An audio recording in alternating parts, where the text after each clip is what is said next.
Bueno, vamos a comenzar. Buenas tardes, bienvenidas, bienvenidos al segundo encuentro de este año del Foro de Inclusión Santa Fe Diversa. Hablemos de ESI, puerta de entrada a una sexualidad respetada.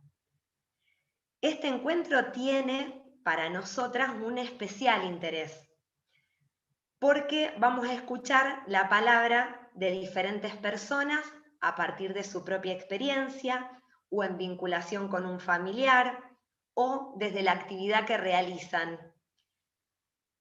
En estos días vamos a compartir en nuestras redes la grabación del primer encuentro y la de hoy, la de este encuentro. Ahora le paso la palabra a Victoria Echevarría. Ella es coordinadora del Espacio de Géneros y Sexualidades de la Subsecretaría de Inclusión para Personas con Discapacidad de la provincia. Ella va a ser la moderadora de esta actividad.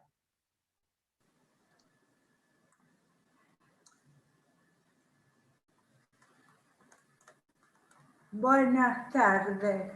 Antes de comenzar, queremos decirles que Janina Fiorino y Emilce Pajón estarán a cargo de la interpretación de lenguas de señas argentinas. Hoy hemos invitado a participar a María Fernanda Díaz, a Ismael López, a Ivana Mancilla, a Soledad Helves y a Tamara Mena. Les recuerdo a los invitados que disponen de 5 minutos para desarrollar su exposición. Luego de sus intervenciones, contaremos con un espacio para poder intercambiar preguntas, comentarios, reflexiones. Pueden solicitar la palabra a través de la función de levantar la mano o escribiendo en el chat. Y ahora sí, la escuchamos a María Fernanda.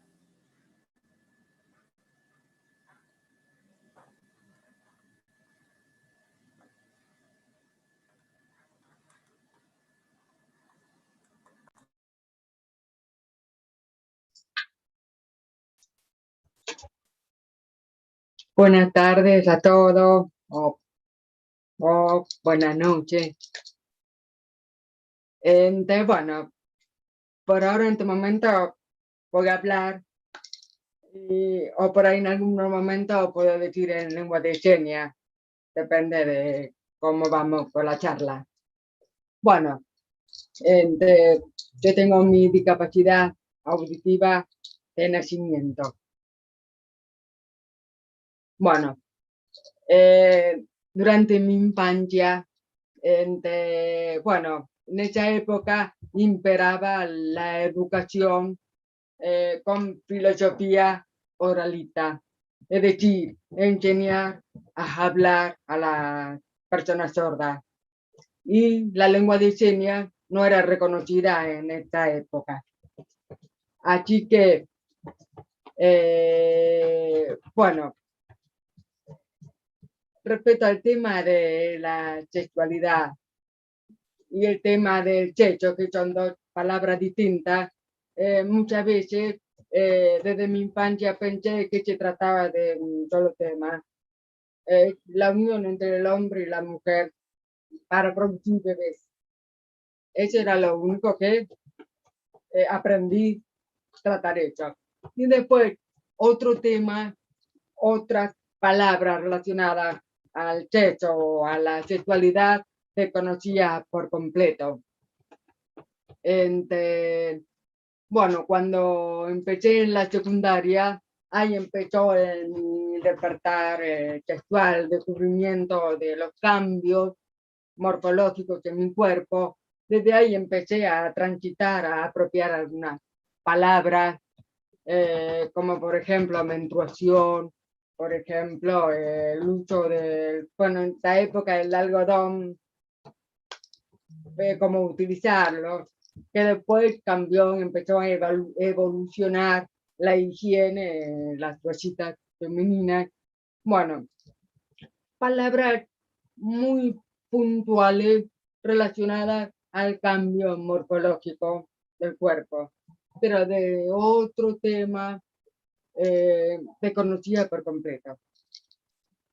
Y eso sí, todo por escrito o lengua oral. De esta manera captaba estas informaciones. Bueno, cuando empecé a estudiar la carrera de educación física, entre mis compañeros, empecé a captar otras informaciones. Y bueno, empecé a escribir y averiguar, buscar el diccionario, preguntas entre mis compañeros. Es decir, que desde mi familia nunca me transmitieron muy bien la información sobre esos temas. Yo solo aprendí, agarrando palabras que vuelan por ahí entre la conversación entre los jóvenes. Y bueno, cuando empezaron me van siguiendo cualquier cosa, a ver dónde está mi intérprete, cualquier cosa, me frena si alguien no entiende. Bueno, entre cuando empezaron a reconocer la lengua de señas, ahí empecé a investigar, a recopilar todas las señas que hablamos entre nosotros en la comunidad de sordos. ¿Cómo surgió eso? Cuando se implementó la educación sexual integral en las escuelas, con eso empecé a aprender más informaciones. Bueno, gracias a la seña que pude obtener más informaciones. Y bueno, también a través de mi experiencia personal cuando llegué a ser mamá. Tuve 4 hijos y con eso también aprendí más acerca de la sexualidad en sí. Bueno, siendo profesora de educación física, trabajo en la escuela de niños sordos. Los jóvenes sordos me empezaron a preguntar, a cuestionar cómo se hacían los bebés, sobre las relaciones entre personas, cómo es el enamoramiento, cómo se produce el noviazgo. Y por otro lado también existen otros cuestionamientos sobre los distintos géneros. Bueno, a partir de ahí, bueno, empecé a investigar, a juntar, a consultar a través de varias comunidades de sordos de Argentina. Y bueno, empezamos digamos, a consensuar la señas sobre la sexualidad.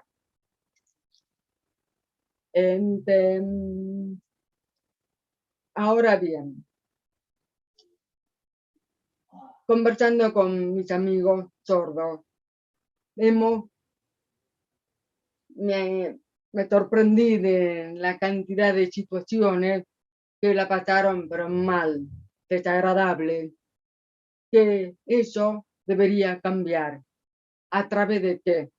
A través de la implementación de la educación sexual integral con lengua de señas en varios lugares que atiende a la salud de las personas, más que nada en eso. Porque, por ejemplo, muchas personas oyentes por ahí se preparan para defenderse ante un abuso sexual, se prepara para defenderse ante una violación. En cambio, por ahí las personas sordas que desconocemos estas situaciones por falta de información, siempre somos víctimas de esa trampa sexual. Esas trampas sexuales ocurren en varios lugares, como por ejemplo en los hospitales, por ejemplo en la calle, en algún lugar público y también en las escuelas. Bueno, entonces, de ahí pensé, pucha, le digo, estos chicos sordos es necesario pasarles informaciones, primero desde la familia. Cuando los padres son oyentes que no tienen recursos de lengua de señas, les resulta difícil transmitir, explicar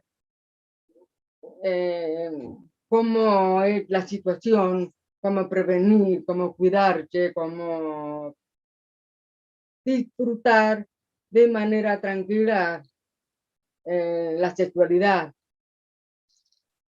Y otra de las cosas que muchas veces pasa por tabúes, no, esto no se habla en algunos casos, como por ejemplo que un niño sordo pregunta a alguien, no, la escuela te va a aplicar eso.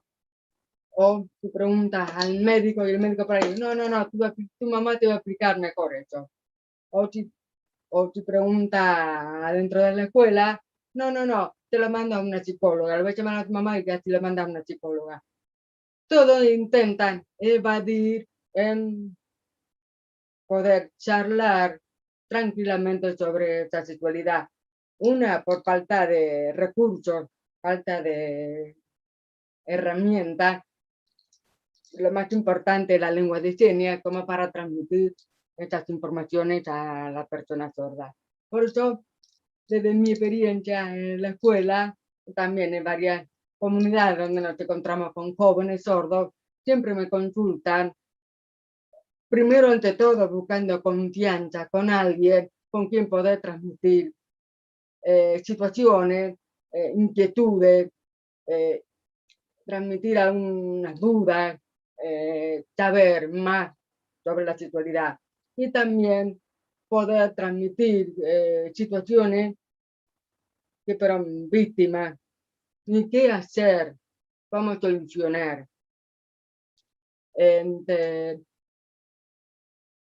Por eso nosotros ahora estamos abiertas a las discusiones sobre ese tema. Tenemos esta ley, nosotros tenemos esta ley, la ley 16.150 o 13.150 es la ley aprobada, sancionada del Estado.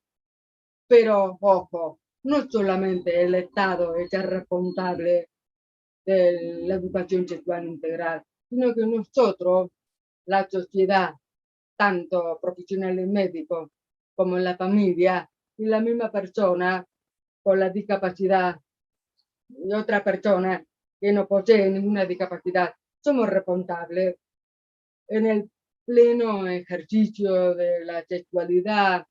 O sea, tenemos el derecho a conversar, tenemos el derecho a relacionar con el otro sin prejuicios. Así que desde mi experiencia como persona con discapacidad, debemos trabajar con la lengua de señas. Por ejemplo, yo soy parte del Círculo de Sordos, que es una asociación donde vamos todas las personas sordas a disfrutar, a relacionar con el otro, a conversar con lengua de señas, todo, que funciona acá en Rosario. Nosotros trabajamos brindando cursos básicos a varias instituciones Algunos estamos trabajando, otros, bueno, estamos en la espera de la aceptación de aprender lengua de señas. Por ejemplo, policías, médicos, María Fernanda. personas que trabajan al servicio de la comunidad, profesionales, psicólogos. Es importante saber lengua de señas, sobre todo si se trabaja con la sexualidad de la persona, es necesario que sepan lengua de señas para poder transmitir. Gracias, María Fernanda. Bueno, ahora seguimos con Ismael.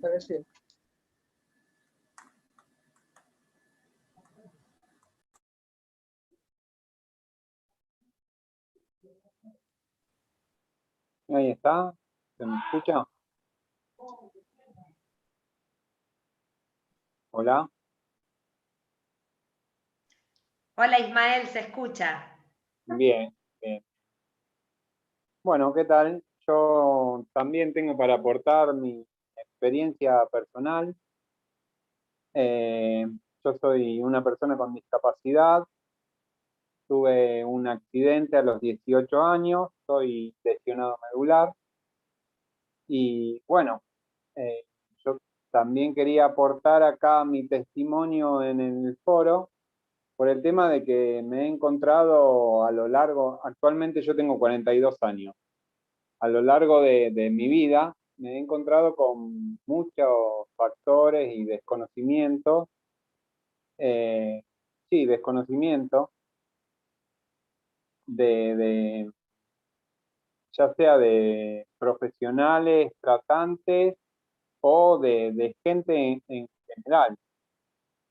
Y una experiencia que quería compartir acá fue algo, no sé si estoy hablando muy rápido, por favor avísenme eso, porque yo no estoy viendo al intérprete de señas. Perfecto. Bien, una experiencia que quería compartir acá fue apenas accidentado en una internación por rehabilitación que yo tuve. Estaba institucionalizado en una institución, valga la redundancia, de rehabilitación, en un control urológico, es el urólogo tratante, bueno, más allá de hacerme análisis de rutina y todo un seguimiento, esta persona se largó a hablarme y a vaticinar un futuro muy, por suerte, muy lejano de lo que es mi realidad actual. Me decía que como lesionado medular y siendo un lesionado medular con un nivel tan alto como el que tengo, que es nivel C5, me olvidara de tener pareja, me olvidara de experimentar una vida sexual, me olvidara bueno, cosas así que en su momento yo fui anulándome, y eso eran cuestiones durísimas que yo estaba escuchando que me desarmaban, me desarmaban. Entonces, bueno, más allá de que de esa consulta yo salí destruido, me llevó mucho tiempo sobreponerme, me agregó muchos más miedos de los que yo ya tenía y temores de cosas que yo o imaginaba o no había vivido hasta ese momento. Me llevó, la verdad que fue un lastre que me cargó esa persona y no fue únicamente eso. Yo traigo este ejemplo a colación porque me parecía que aplicaba para la charla. Pero bueno, la idea de participar en un encuentro de ESI sería para que no sea una experiencia que tenga que llevar adelante a alguien más, sino algo que el tema sexualidad, el tema del desconocimiento o cómo saber llevar este tipo de cosas sea visto desde otro lado y no como un tema tabú, un tema cerrado, un tema a ocultar o que no se pueda sacar dudas de una u otra manera en cualquier ámbito de última, porque es algo diario, cotidiano de las personas, con discapacidad, sin discapacidad en general. Bueno, entonces fue algo muy duro, que yo por suerte actualmente estoy en pareja, tuve la suerte o la contención de poder sobrellevar esto y poder sobreponerme, pero no necesariamente sería algo que haga falta transitarlo de esa manera. No sé si queda clara la idea, no sé si estoy con tiempo o tengo que pasar. Alguien que me oriente un poco. Gracias, Ismael. Ahora vamos a Bueno, escuchar a Ivana.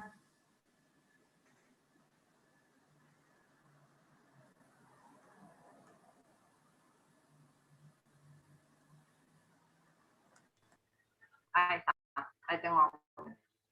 Bueno, buenas noches. Yo soy Ivana Mancilla, soy la mamá de Joaquín. Joaquín tiene diagnóstico de autismo desde los 2 años. Y bueno, desde ese momento fue un camino totalmente distinto a lo que esperábamos, ¿no? A lo que uno planifica. Entonces, nada, esto es toda una experiencia todos los días. Bueno, Joaquín, como digo, tiene 12 años. Espero hablar despacio. Frénenme, si no, háganme así. Joaquín tiene 12 años, su hermanita tiene 10. Como contaba, a los 2 años de Joaquín lo diagnosticaron y con mi nena en la panza, yo estaba esperando en la Carola. Y bueno, así fue nuestro principio en este camino. Bueno, con Joaquín lo que nos pasa mucho, yo siempre trato de explicar un poco, aparte tengo la formación de la militancia en esto, de explicar un poco lo que es el autismo. Hace 9 años que trabajo en una agrupación, difundiendo, promoviendo políticas públicas, que son los fines de nuestra organización, y bueno, y conteniendo a los familiares también, ¿no? Entonces tengo un discurso muy, muy en la punta de la lengua, que no puedo evitar comentar porque, bueno, tratamos siempre de desmitificar lo que es el autismo, porque hay una falsa creencia de que se aíslan o que no quieren, y bueno, explicar un poco esto, que en realidad la persona tiene unos desafíos diferentes en cuanto a lo que tenga que ver con la comunicación y la sociabilización. Su cerebro funciona de una manera diferente y eso está bárbaro porque todos somos neurodiversos, y bueno, y eso también trae aparejado conductas diferentes, ¿no? Y eso hace que las familias que acompañamos a estos chicos nos encontramos socialmente expuestas continuamente. Cuando son muy chiquititos, nos critican muchos en la calle porque hacen berrinches o porque te miran distinto, porque tienen aleteos o movimientos extraños. Y bueno, y lo mismo se traslada obviamente al ambiente de la escuela. Entonces acá viene mi anécdota en cuanto al tema que hoy nos trae acá, que es que Joaquín, cuando empezó a encontrarse, a tocarse, a investigar su cuerpo, en un momento comenzó a tomarlo, a exponer su pene en momentos escolares, como una respuesta algo que le molestaba, ¿no? Entonces, bueno, empezamos a trabajarlo, por supuesto, con sus terapeutas, pero digo, esto de la inhibición, ¿no? Por no entender los códigos sociales, como trae aparejado podría, gracias a Dios no pasó, pero podría haber traído aparejado muchos problemas para su trayectoria escolar, ¿no? Porque por suerte no ocurrió. Y si ocurría iba a estar ahí, por supuesto.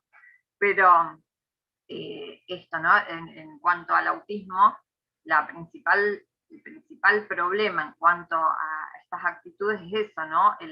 La falta de inhibición o de no comprender que hay lugares que sí, lugares que no, por supuesto que se trabaja. Esto en las edades de mi hijo, ¿no? Por supuesto que se va complejizando muchísimo a medida que van creciendo, porque quieren buscar pareja y influye también lo social, bueno, se complejiza. Hay una serie en Netflix que se llama Amor en el Espectro, que lo grafica muy bien, es muy interesante, si alguien quiere investigar, es muy linda serie. Y bueno, y después, volviendo a la militancia, lo que hacemos es, como me gustaría como dar un aporte para la ESI, sería interesante, como María Fernanda comentaba, el tema de lenguajes de señas, sería interesante la implementación de pictogramas, de apoyos visuales, que se utiliza mucho para la terapia de los chicos con autismo. Entonces, sería interesante a lo mejor ampliar un poco más el abanico en la utilización de esto, de las imágenes, que aparte ayuda mucho a los otros niños, no solamente a los chicos con autismo. La imagen siempre es mucho más fácil de comprender y una herramienta más para el docente, me parece que está bueno, que es interesante. Y bueno, y después tengo un poquito de tiempo, quiero también dar desde otro ángulo, que es el de la familia. En casa pasa que Carola es 2 años más chica que Joaquín, y cuando él empieza con toda esta búsqueda también, no lo hacía en cualquier lugar. Bueno, entonces, hasta dónde, digo, por supuesto que se debe corregir y reorientar, ¿no? Hasta que lo haga en el lugar adecuado. Pero mientras tanto, era un problema también, porque era el límite de uno y del otro, ¿no? De que ella comprendiera, que no se sintiera invadida y que a su vez, respetar también sus derechos, ¿no? Cómo encontrar que esto después se traslada, obviamente, con el ejemplo que ya di también en la sociedad. No sé si dejo más interrogantes que probablemente, pero me parece que está bueno también. Eso, gracias. Gracias. Gracias, Iván. Ahora vamos a escuchar la Tamara.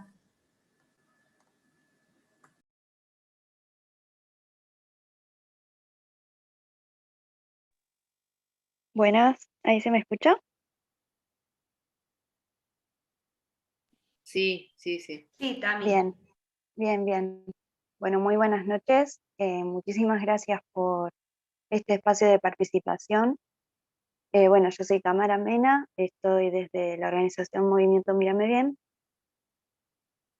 Tengo discapacidad visual y pertenezco a la comunidad LGBTI y venía a dar un aporte en base a mi identidad y a comentar la importancia de la ESI, no solo como un puente para informarnos, sino también para descubrirnos, y la importancia de esta interseccionalidad que nos ayuda también a transitar esta identidad que ocupamos. las personas con discapacidad estuvimos sujetos y sujetas a muchísimas estigmatizaciones, a muchísimos prejuicios y mitos sobre nuestra sexualidad, no eligiéndola, sino ya impuesta como seres asexuados, como seres que no contemplábamos ese ámbito en nuestras vidas. Y acá lo escuchamos muchas veces y empezar a remarcar la importancia de que nosotras, nosotros y nosotres podamos hablar, interpelar a los docentes, a los empleados públicos sobre las cuestiones que rodean nuestra vida. Es un paso muy importante en cuanto a nuestro desarrollo y para que las niñas y las infancias con discapacidad puedan ser reconocidas según su identidad de género, según su orientación sexual, según su elección y su cuerpo.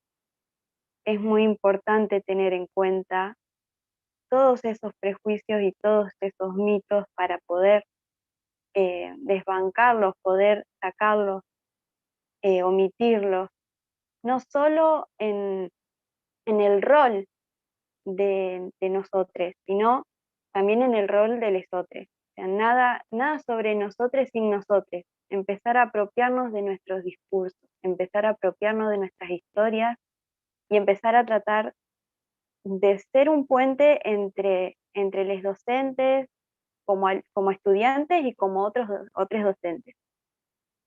Tratar de explicar, tratar de inquietar a las otras personas sobre nuestras realidades es un paso fundamental para construir espacios de cuidado, espacios seguros para las personas con discapacidad y sobre todo para poder ser sujetos deseados, deseantes y de derecho. Gracias.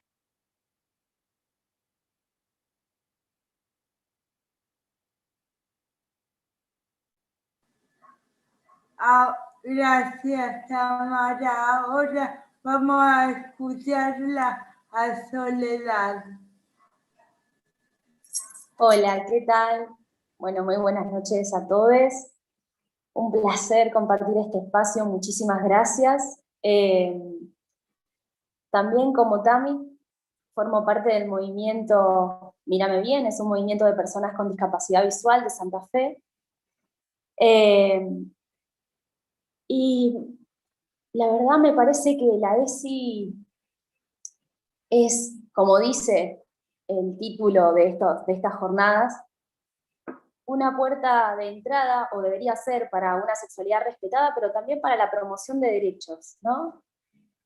Pero para la promoción de derechos de todos, también de las personas con discapacidad. ¿Y por qué lo remarco? Porque muchas veces la discapacidad está excluida, por lo menos de los materiales de ESI oficiales, de los materiales de Nación, de los materiales, de los cuadernillos que se trabajan en las escuelas. Hay muy pocas viñetas, muy pocos ejemplos para trabajar los distintos ejes de la ESI que tengan perspectiva de discapacidad. Prácticamente les diría, no está articulado con, por ejemplo, la Convención sobre los Derechos de las Personas con Discapacidad.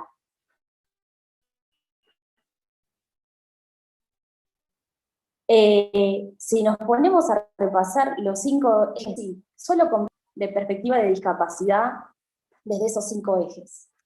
El cuidado del cuerpo y la salud, que sabemos que en personas con discapacidad es distinto que el de, es decir, las formas de aprender el autocuidado, el cuidado de los otros, las nociones de privacidad y de intimidad, que se respeten nuestras propias decisiones, que se respete nuestra voz, nuestro deseo, de lo que sea, que se estimule nuestra autonomía. Es súper necesario que lo repensemos y que este tipo de ESI no lo militemos solo en espacios como este, que son bienvenidos y súper necesarios, sino que lo militemos todo el tiempo, ¿no? Que repensemos todos y todas qué nos pasa cuando escuchamos discapacidad.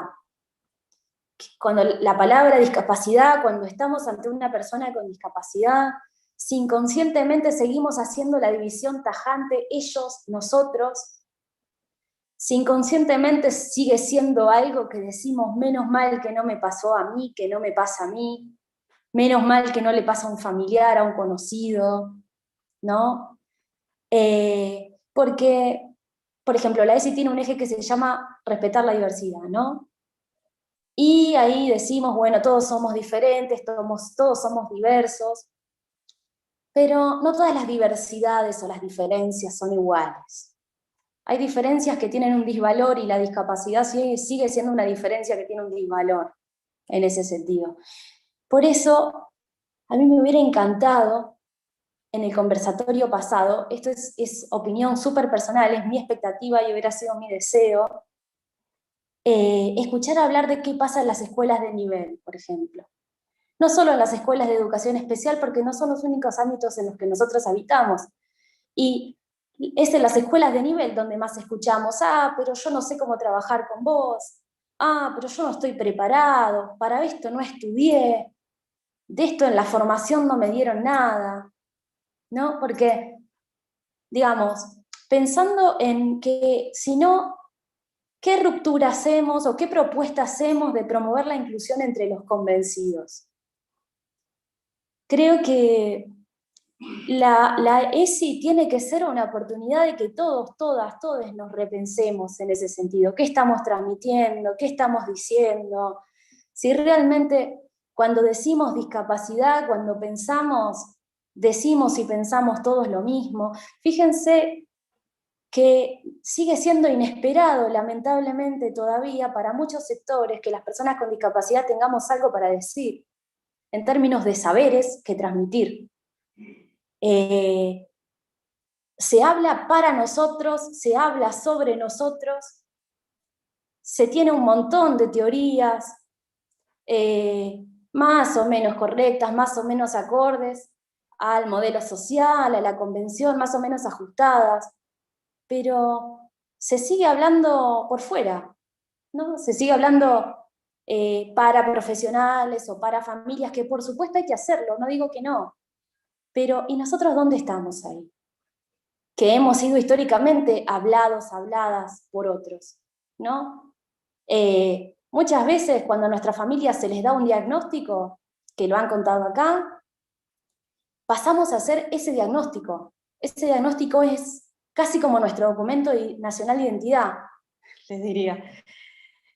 Entonces, nada, y ese diagnóstico no solo que nos condiciona, para algunas personas casi que nos determina, nos presenta enteros, ¿no?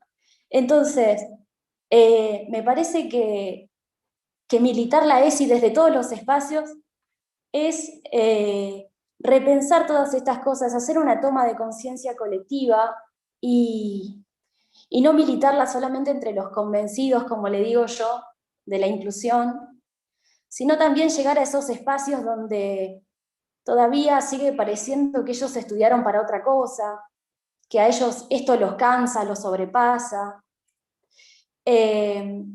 Me parece como súper necesario, incluso para nosotros, para nosotras, las personas con discapacidad, la ESI es una enorme oportunidad de participar políticamente, de reivindicar algunas, la discapacidad como identidad política, como bandera de lucha, porque yo puedo decir que soy mujer con discapacidad y eso a mí no me genera vergüenza, ni miedo, ni tristeza, ni nada por el estilo, al contrario, es mi identidad política, el lugar desde donde yo exijo mis derechos, y la ESI tiene que ser eso, no un lugar donde busquemos en la definición de diversidad y en la definición de interseccionalidad y la discapacidad no esté, porque sigue significando un disvalor para muchos.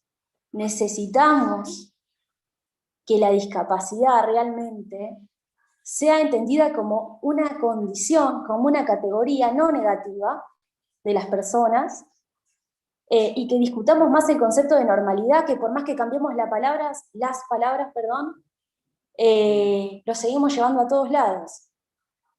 Y romper de verdad con esta lectura de la educación entre especial y de nivel como tan tajante, porque le ha hecho mucho, mucho daño a nuestro colectivo.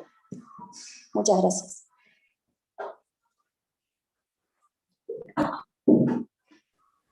Muchas gracias a todos los invitados, muy buenos estuvieron. Ahora vamos a leer lo que fueron preguntando o diciendo en el chat. También vamos a ir nombrando a quienes levantaron las manos.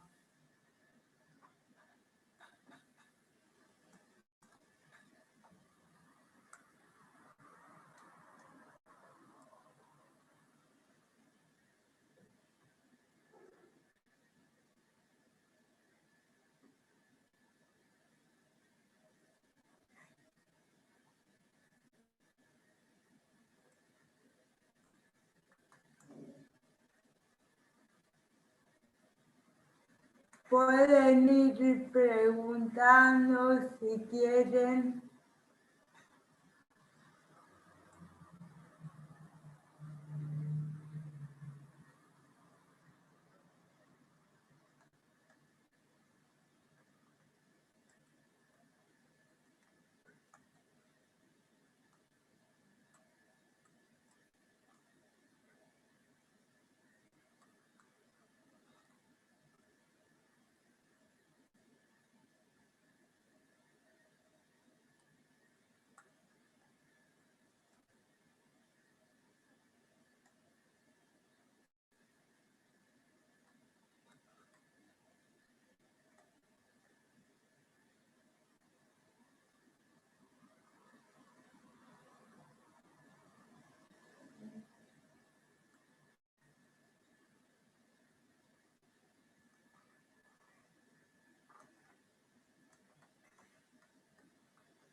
Acá dice un comentario de Silvina Scumasi.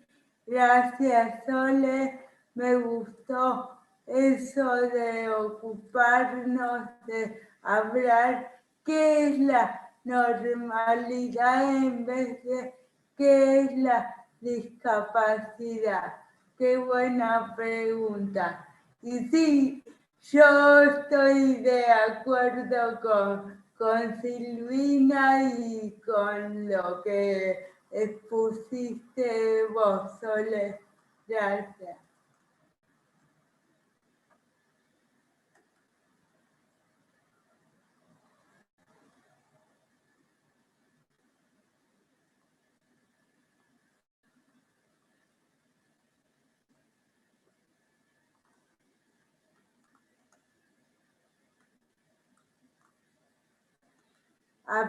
Absolutamente de acuerdo con Sole, dice Verónica Lajara. Gracias, Verónica.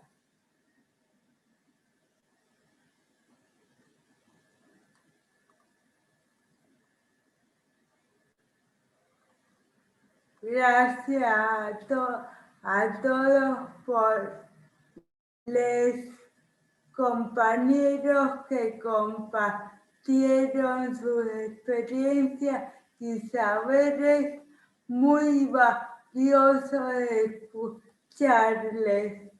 Sol, médica psiquiatra de niños y adolescentes. Y dice Sol que trabaja en educación y tenemos mucho que aprender, transitar y construir entre todos. Muy interesante todos los aportes que se brindaron.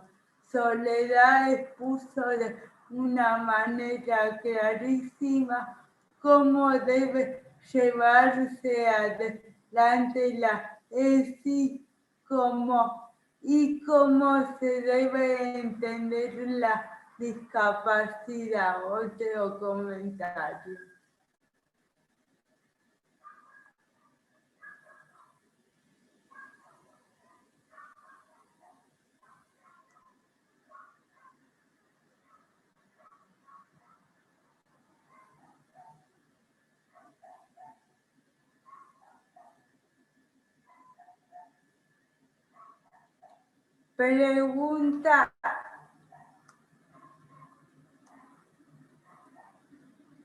Preguntarle a Ismael si puede decir que cree que lo ayudó a ver otra realidad que la que el médico le dijo.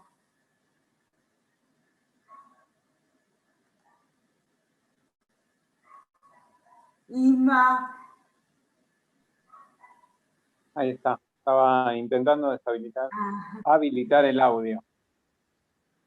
Bien, ¿me repetís la pregunta? Que estaba renegando con el botón y no le presté atención. Si podés decir qué crees que te ayudó a ver otra realidad que la que el médico te dijo. Y mira, eso es súper particular porque por un lado yo calculo que me tiene que haber ayudado mi formación, tener cierta predisposición a no cerrarme a mi diagnóstico, al comentario único de esa persona, a pretender otra cosa, y creo que son un conjunto de cosas que fue lo que me llevó a un lugar sobre el que me había ubicado este médico. Gracias, Ima. Y sí, yo creo que la información y Sí, el carácter que uno tiene es importante. Sí, pero no debería depender solamente del carácter de uno. Pienso que debería ser muy importante, o sea, el nivel de formación tanto de los profesionales o quien sea que esté en ese lugar, como aconsejando o guiando a alguien que esté en el lugar que estaba yo. Sí, clarísimo. Gracias. Ahora pidieron las palabras Cecilia, Sofía y Cecilia Rull. Por ese orden vamos.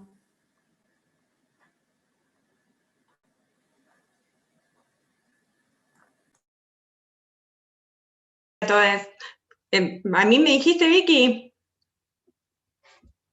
¿No? Ah, perdón. Yo veo una sola Cecilia con la mano levantada. Por eso le di audio a ella. Ah, bueno. Bueno, Ceci. Si querés no hablo, Vicky. Cecilia, vos, la única Cecilia, perdón. No pasa nada. Y después Sofía. Bien. Un poco agregar a esto que decía recién Ismael, porque bueno, me quedé pensando en la experiencia que contaba Isma, y que qué importante la formación de los profesionales. Siempre hablamos de la ESI y se hace mucho hincapié de la ESI en las escuelas, y en realidad la ESI tiene que ser para muchos lugares, no solamente las escuelas, que también es donde se traba, porque bueno, sabemos que muchas dificultades vienen desde ahí. Pero qué importante es que todos los profesionales tengan formación en ESI y con una mirada diversa, ¿no? porque justamente este hombre que lo aconsejó a Ismael se valía por un diagnóstico y a través de ese diagnóstico definía toda su vida, lo cual es muy común en muchos espacios, que un profesional a través de un diagnóstico te defina qué vas a poder y qué no hacer. Entonces digo, Ismael seguramente más allá de su fortaleza, porque lo conozco, sé que tiene un medio, una familia, amigos que lo apoyan y ha podido salir de ese camino que le marcó el médico, pero muchos otros no lo hacen, entonces se quedan con eso. Entonces, qué importante poder capacitar en ESI y en diversidad, digamos, y en el modelo social, en otros espacios, y en eso, por más que quienes tenemos discapacidad pongamos militancia y la peleemos, es muy importante la función del Estado, porque desde ahí es desde donde se puede imponer un poco esta capacitación, que tampoco quede a voluntad de los profesionales. Y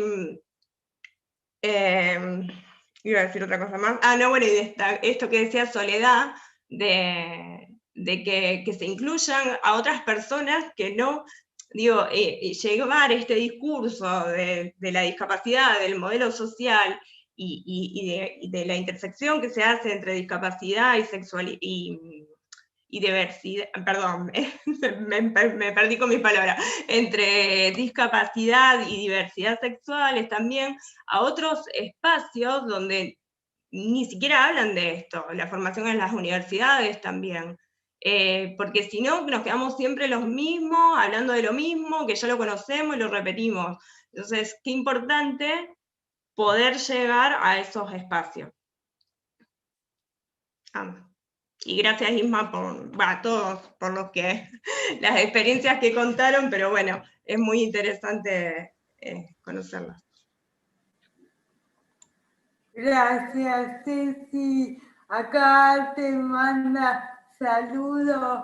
Tania dice saludos a la Pepo de parte de Tania, siempre tan dulce, tan profesional. Patricia dice todos los espacios donde se habilita socialmente tiene que estar preparado. Gracias, Patricia. Y ahora vamos a escuchar a Sofía.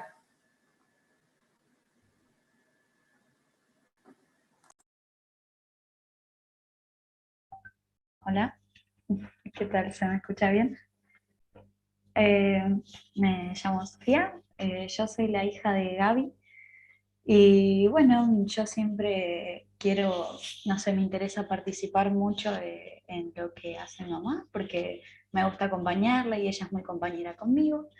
Y me invitó a que dé mi opinión de lo que pienso, de ser una persona que tiene una madre o un padre con discapacidad. Y no pienso nada al respecto diferente que el resto de las niñas, sinceramente. Mi infancia ha sido igual a la de todo el mundo. Fui a primaria, fui a secundaria, hice deportes, tuve parejas, estoy en la universidad. Igual que cualquier niña, hablé de mi identidad sexual, pude desplazar eso gracias a una madre, a un padre, que han estado presentes y la discapacidad nunca, jamás puso un palo en la rueda. Jamás. Y siempre me ha pasado de escuchar cómo es tener una mamá con discapacidad, porque ni siquiera es mamá con discapacidad, ¿no? Es cómo es tener, cómo es que tu mamá es ciega y cómo hacen.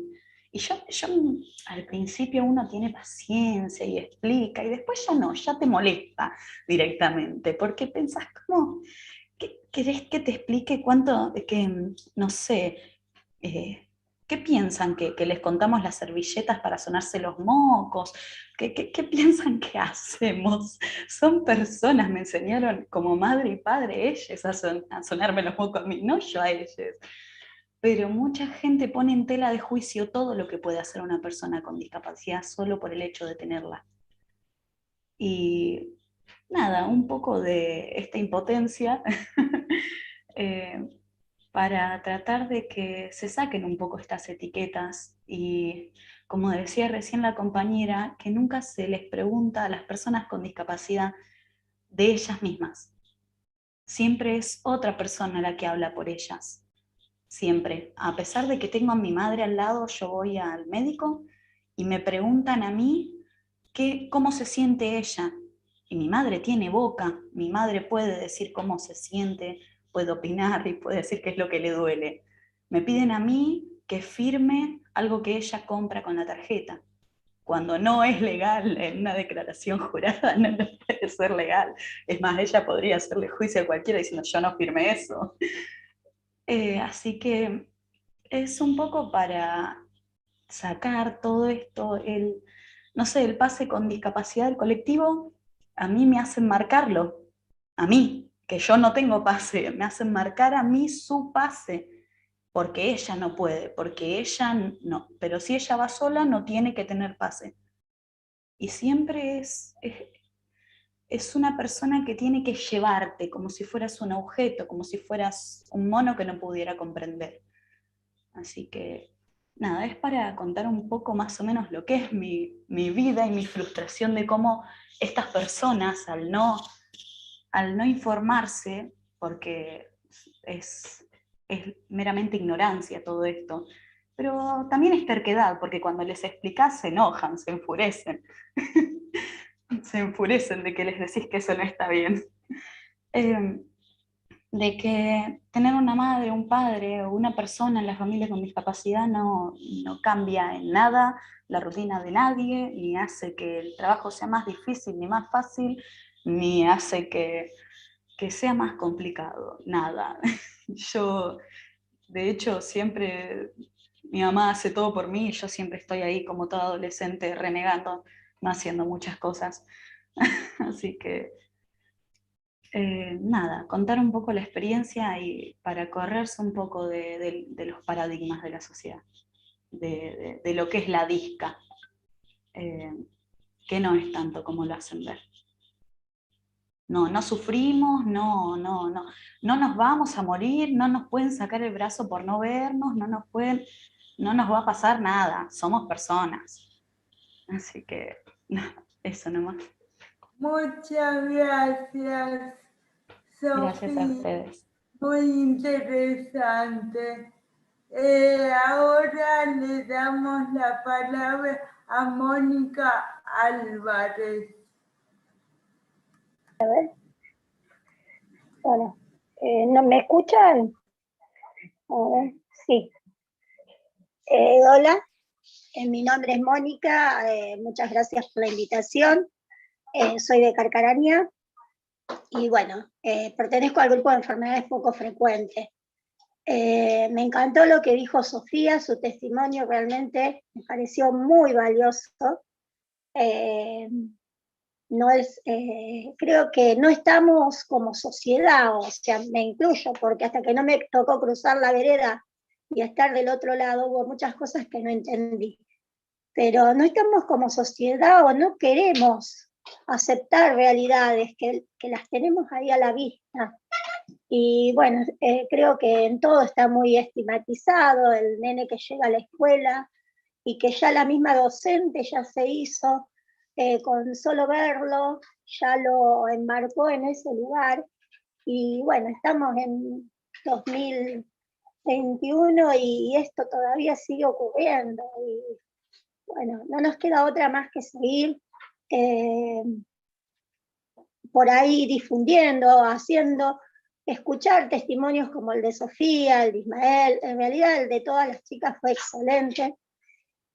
Yo escuché a una mamá decir, y bueno, no tuve palabras para responderle. Yo no sé si ella estaba en lo correcto o lo equivocada era yo. Esta mamá tiene una nena con síndrome de Down. Según su mamá, ella la está preparando para que su esposo sea otra persona con síndrome de Down. Hay confiterías para chicos con síndrome de Down. Juro que hasta ese momento no lo sabía. Y ni tampoco sabía si es que esto es verdad o es una teoría que se puso su mamá en la cabeza o algo así, que una persona con síndrome de Down solamente puede tener una pareja que sea síndrome de Down. Esa es mi pregunta. Muchas gracias y gracias por la invitación porque realmente se aprende un montón.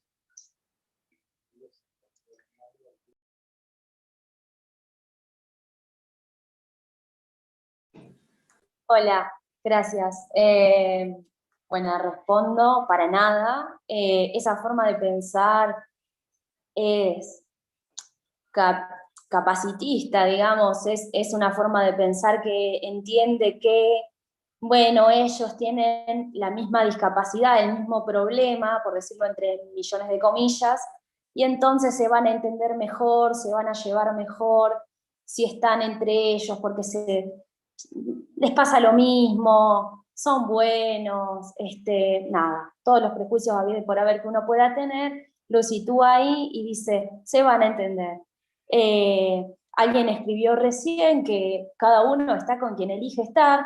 También es cierto que no tenemos el mismo acceso a las personas con discapacidad, al disfrute, al deseo, al goce, a la interacción con otras personas, que las que tienen las personas sin discapacidad, porque con este prejuicio nos encontramos todo el tiempo, incluso al momento de elegir con quién vincularnos sexoafectivamente, digamos. Entonces puede pasar que a vos te guste alguien y que ese alguien te rechace por tu condición de discapacidad, y también puede ser que te rechace por otra cosa, ¿no? Porque no le gustaste por otra cosa.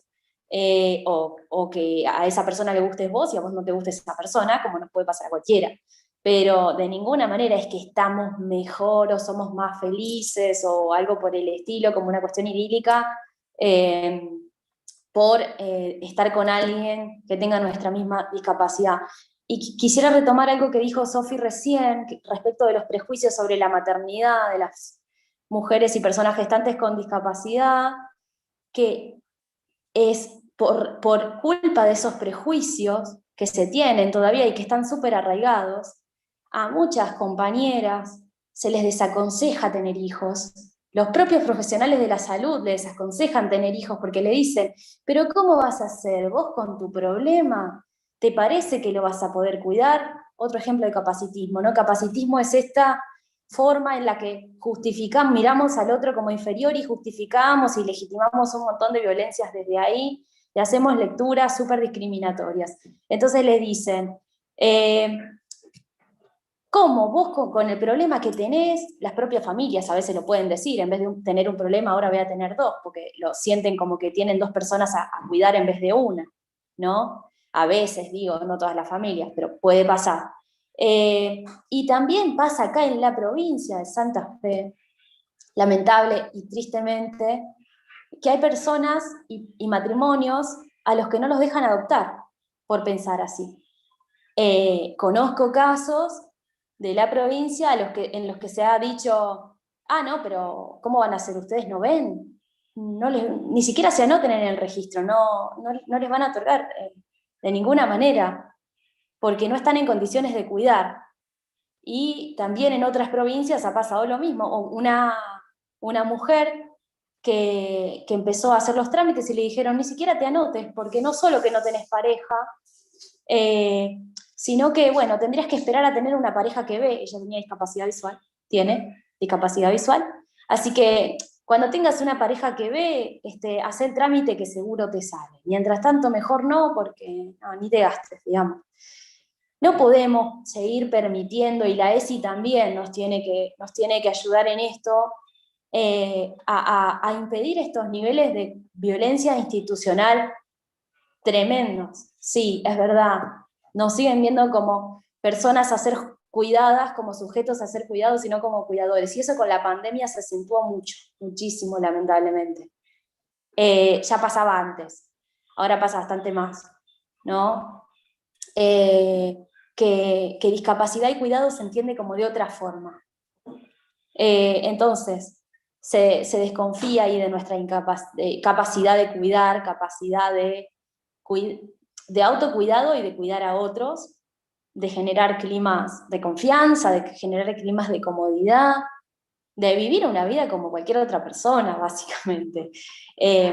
estas son todas cosas que necesitamos tener en cuenta y que desde la ESI tenemos que ver cómo gestionamos, porque si no vamos como tirando la pelota de la responsabilidad. No, bueno, esto lo dijo un operador de justicia, no, esto lo dijo un profesional de la salud, no, y no sé, ¿por qué no generamos una gran red donde repensemos todas estas cosas y generamos un espacio integral donde de verdad nos cuestionemos y de verdad reflexionemos sobre nuestras prácticas, las de todos y cada uno en el rol que sea que ocupemos, y que seamos autocríticos, porque lo más fácil es decir, y bueno, yo no puedo, yo hasta acá llegué, esto no es de mi competencia, etc.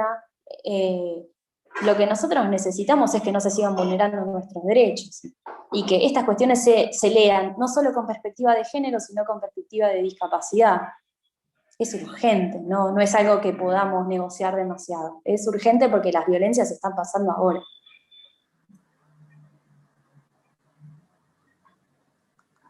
Gracias, Sole. ¿Algunos de nuestros invitados quieren agregar algo? ¿Se quedó con las ganas de algo más?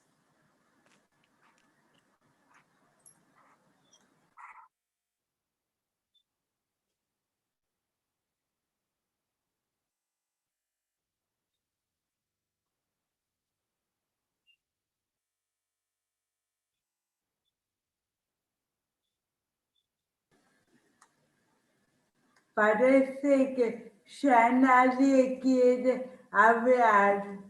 Bueno, le vamos a dar nuevamente gracias a los invitados y por supuesto gracias a las chicas que nos acompañaron del Círculo de Sordos, Janina Fiorino y Emil Pajón. Perdón.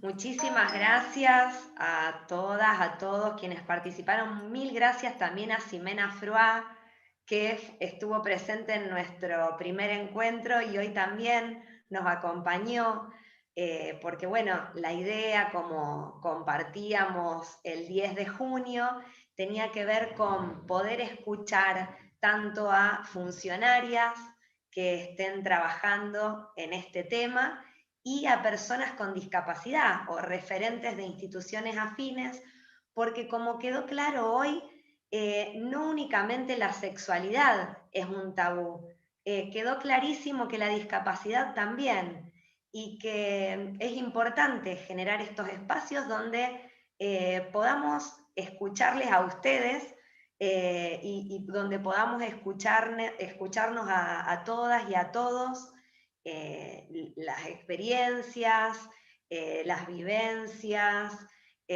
como familiares, como, bueno, como personas con alguna discapacidad, y también, digamos, quienes estemos interesadas e interesados en este tema.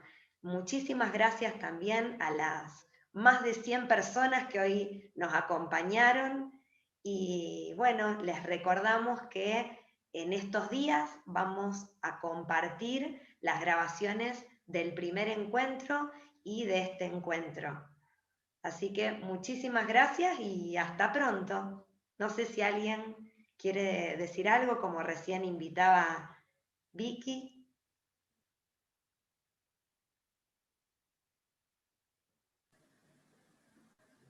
Bueno, muchas gracias. Gracias a todos.